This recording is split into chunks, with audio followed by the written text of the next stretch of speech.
Hello and a warm welcome to this microlecture on frictional force. What is frictional force? Frictional force is often defined as the force which opposes the movement of an object in contact with another object. Clearly, this sliding block is subjected to a frictional force.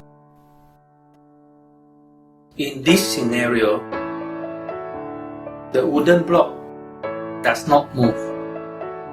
Does this mean that it is not subjected to any frictional force? If there is no frictional force, why doesn't the wooden block slide down due to gravitational force? Now, let's put the wooden block on a flat surface. The wooden block does not move. Is it the frictional force that prevents it from sliding? Why is frictional force so difficult to understand? One reason is that frictional force is what I call a passive force, which is triggered by movement or a tendency to move. Another reason is that its existence is not as visual as other types of forces addressed in the primary school and secondary school syllabuses. Indeed, objects around us always fall from a greater height to a lower height.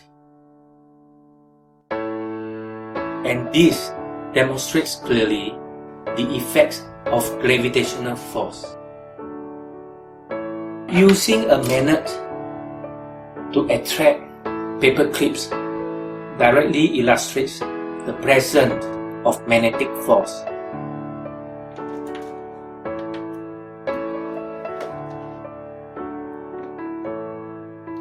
An object being pulled upwards by a stretched spring clearly indicates the existence of elastic force.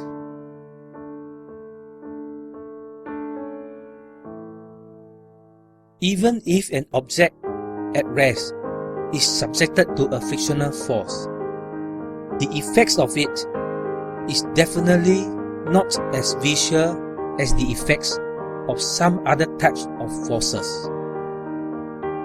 Therefore, for a situation in which the object of concern remains at rest, we need to examine the tendency to move instead of the actual movement to determine the existence of frictional force.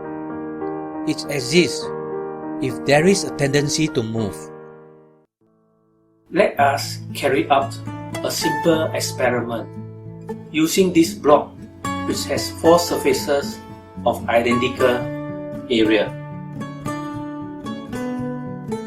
The four surfaces were each pasted with a different material that imposes a specific amount of frictional force when in contact with the plank. Place the block on the plank with the green material facing downwards. The block does not move, and this is a situation of concern. As the angle of inclination is greater than 0 degree, the block is definitely subjected to a pull along the inclined plane due to the gravitational force. Hence, there is a tendency of the block to slide down the plane, and the block is subjected to a frictional force. If we decrease the angle of inclination all the way to 0 degree,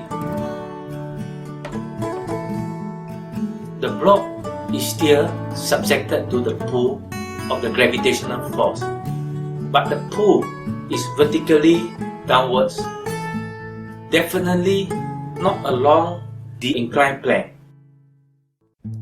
There is no tendency of the block to slide along the plane, and therefore the block is not subjected to frictional force. We can measure the frictional force using a data logger with a force sensor.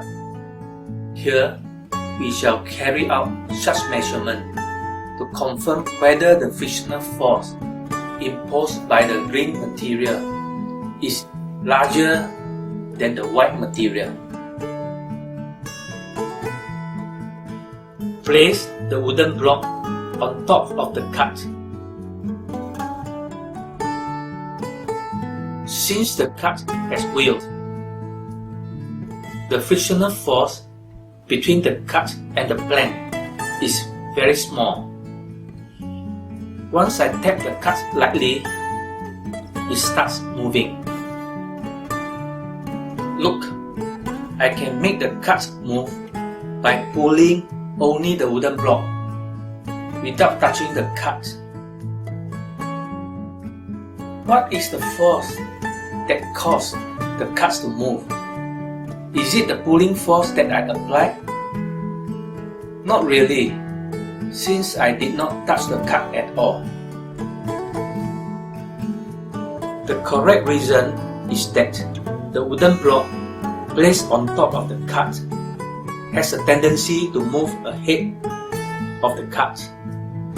This implies that the cut has a tendency to move away from the block in a relative sense, resulting in a frictional force between the cut and the wooden block.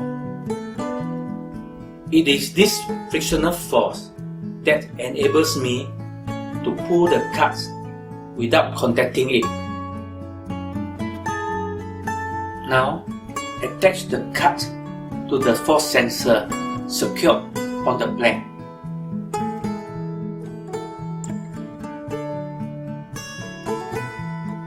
This time, however, when I try to pull the cut via the wooden block, the cut does not move because it is attached to the force sensor.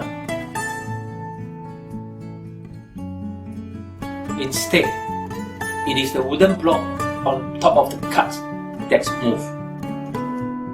Look, before I exert a pulling force on the wooden block, the force sensor reading on the data logger is 0.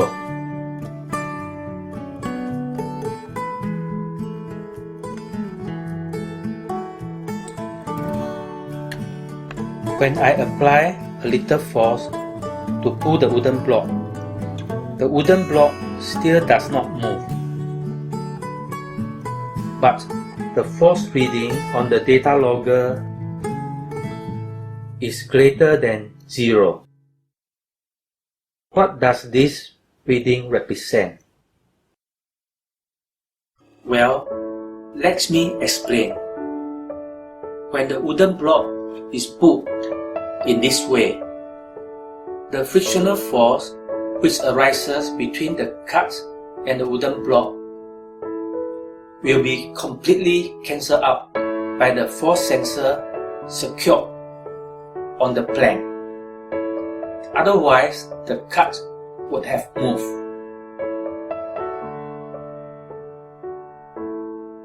The amount of force required by the force sensor to completely cancel out this frictional force is displayed on the data logger.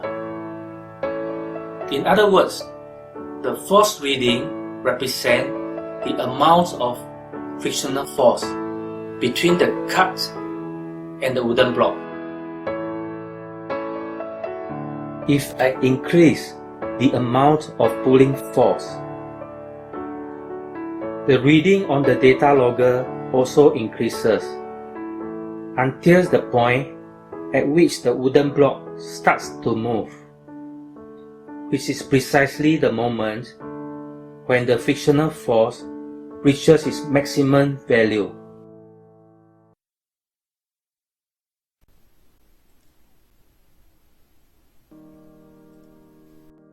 This experiment demonstrated that there is a maximum value of frictional force which a material can impose. However, it does not always impose this maximum value, particularly when the pulling force on the block is sufficiently small.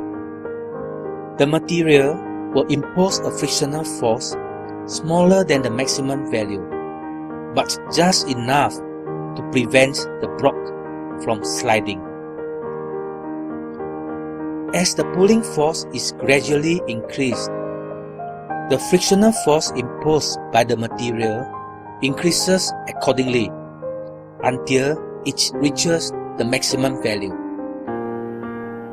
Once the pulling force is increased further, this maximum frictional force cannot prevent the block from sliding, and the block indeed slides down. Look, the maximum value of frictional force for this green surface of the wooden block is about 2.64 Newton. The maximum value of frictional force for this white surface of the wooden block is about 1.18 Newton.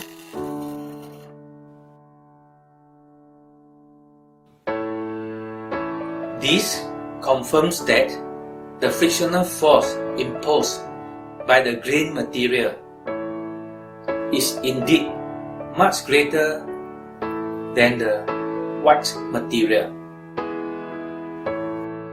I think you would agree that this way to perceive frictional force helps one gain a deeper understanding of the subject matter.